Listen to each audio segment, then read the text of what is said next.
Hi guys and welcome back. Today we're going to be starting a series of videos on a build which I wasn't going to video build originally, but I decided I would. I wanted to start another build, but then I spotted that I had this on the shelf for Doom. Looked pretty good, had some ideas, so I thought I'd crack on with it, and I'd record from where I was because I still want to be putting out videos, but I do want to finish this build. So where we're at now is we are prepped, primed, painted and 2K'd.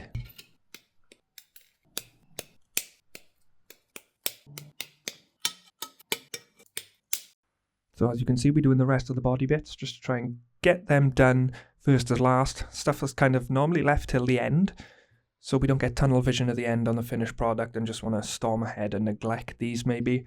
So we're going to cover the light lenses first here. We've cut them off the sprue, we've cleaned them up a bit, and then we're going to be using the Posca acrylic marker. And we're just going to be going around the sides of the lenses. And this gives the illusion of the seals on the light lenses, because most of these, well, most if not all, headlights and taillights on cars are sealed units.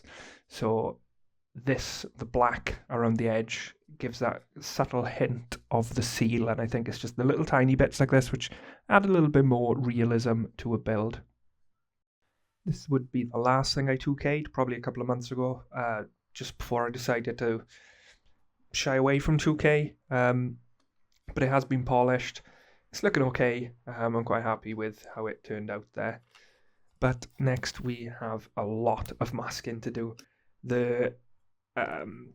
It's all been 2K'd, but these kind of bump stops or whatever they are, I'm guessing they're there to protect the paintwork if car doors are opened into the car, or if you open the car door outwards onto something. I think it's the furthest point out on the door. But anyway, I digress. These are to be painted matte, so I'm just masking them up. It's quite easy because they're nice straight lines. They do have a little kind of indentation above and below, which is why you saw me with the toothpick and now with my fingernail just poking that masking tape into that indentation. And once that's masked, we can come in with some matte clear. We're using Vallejo matte varnish just because I found it goes through the airbrush nice and easy, and it gives us a nice finish. That's not actually sparkling water, it's just an empty bottle I use to transport water from downstairs to upstairs for if I need water for anything like this. So we've thinned it with water. I think we're at like 18 psi, and we're just going to slowly blow it onto the parts which need the clear. And then comes the fun part of taking the masking tape off.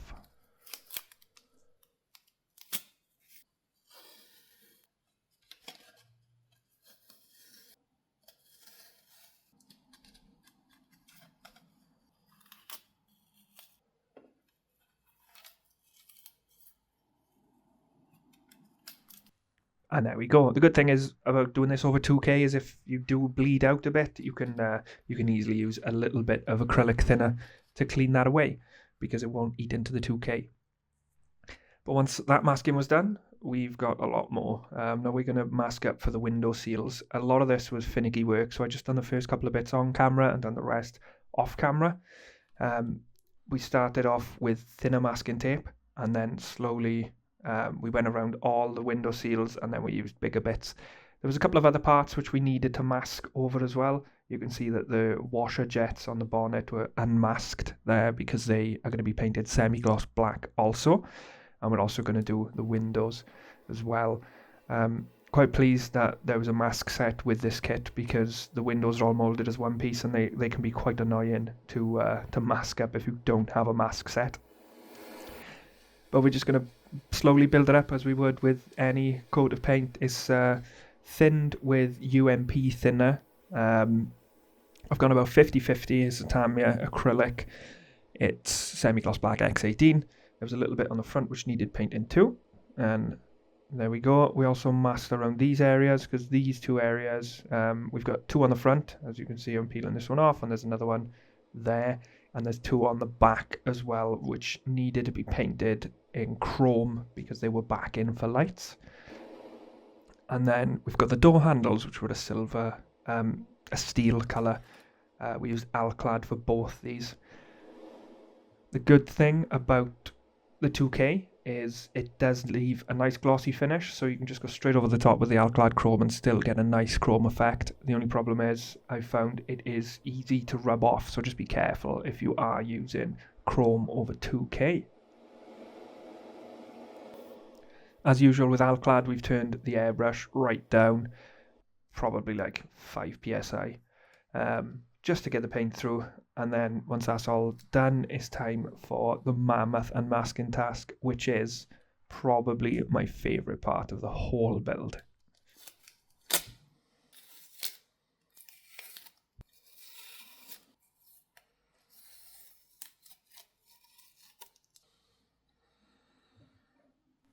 There we go, we got some nice clean lines. If you are going to use tweezers like I did there, just be careful because you can quite easily chip away that black paint. And it's quite noticeable when all you've got, apart from that chip, is nice clean lines.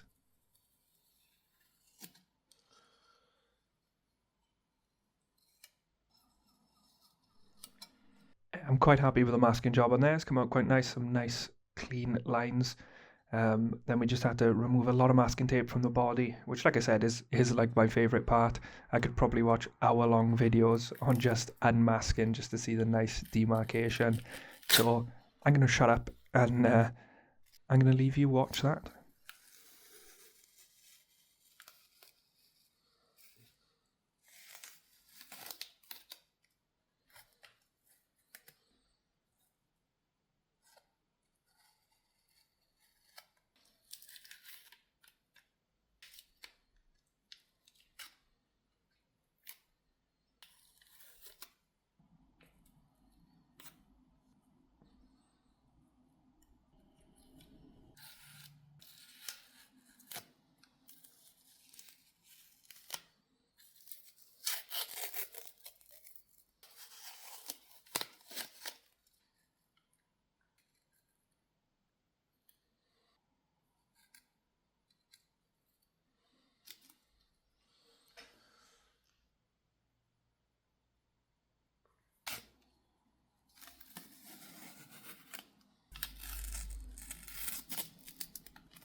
And there we go, that's all the tape off. And yeah, you can see that the window rubbers come out quite nice. I was quite happy with the masking job there. Same for around the door handles and those two little chrome bits on the front and back. Yeah, extremely happy. Patience is a virtue when it comes to masking. If you are patient and you take your time with the masking job, you end up with a result like this. Not to toot my own horn, but I think that came out very, very crisp, and it's probably because I did spend about 2.5 hours at least just masking it up. You can see that little white bit there, that's where the 2K unfortunately cracked because the bumper came away, which is annoying, but I'll likely just paint over that with a bit of matte black, and then that's a lot of waste.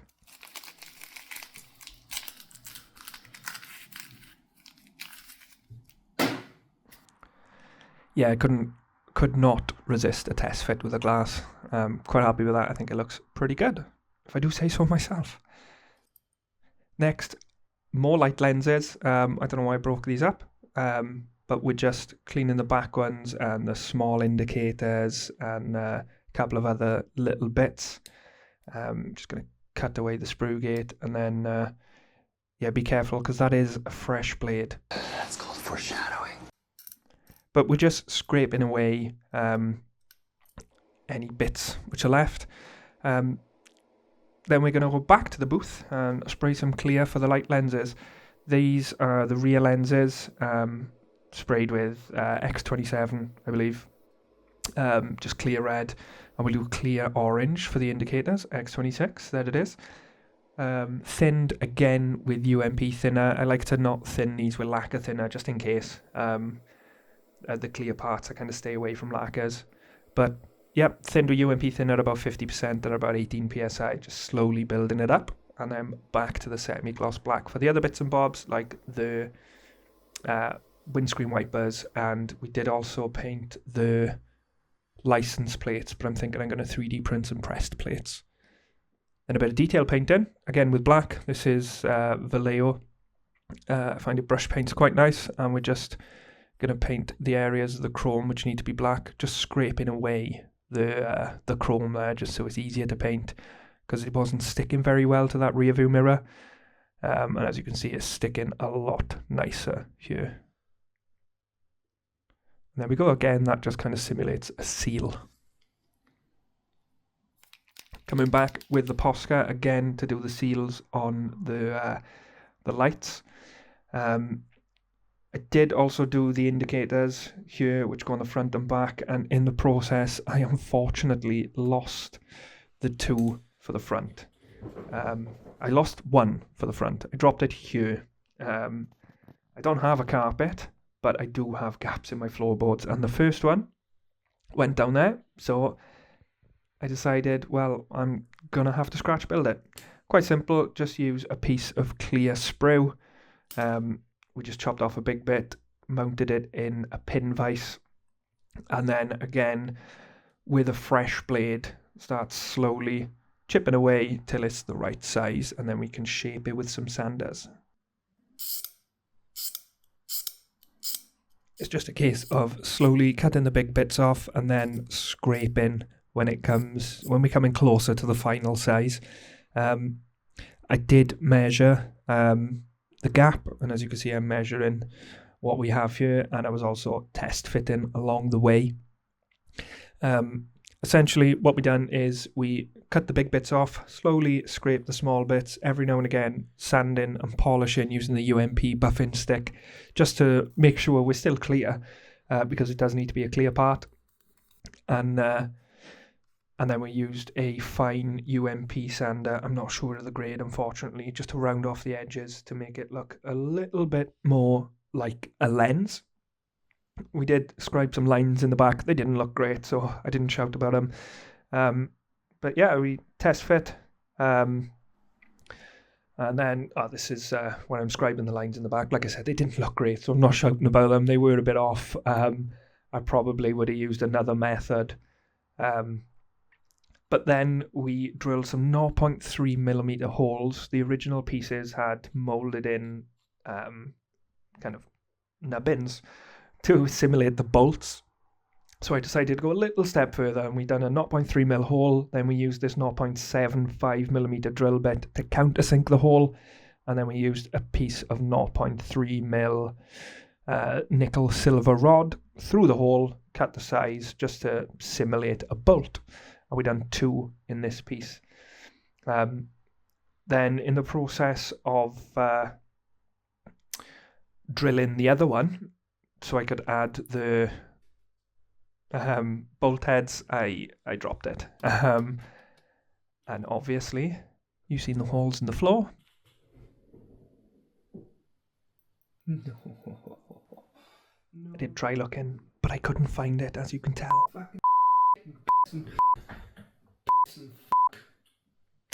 In the process, I also lost the first one which I made, so I had to make another one. So all in all, we ended up making 3 light lenses, and also losing 3 light lenses. So that was, that was kind of annoying. Anyway, we got there. This is the second one, just test fitting, and slowly I'm bringing it up to the camera just so it doesn't fall. And then after this, it was time to make the third. I I'd already done the process twice before, so I wasn't really paying that much attention. And like I said, I had a fresh blade, and then very shortly after, that's when disaster struck. George. 911, what's your emergency?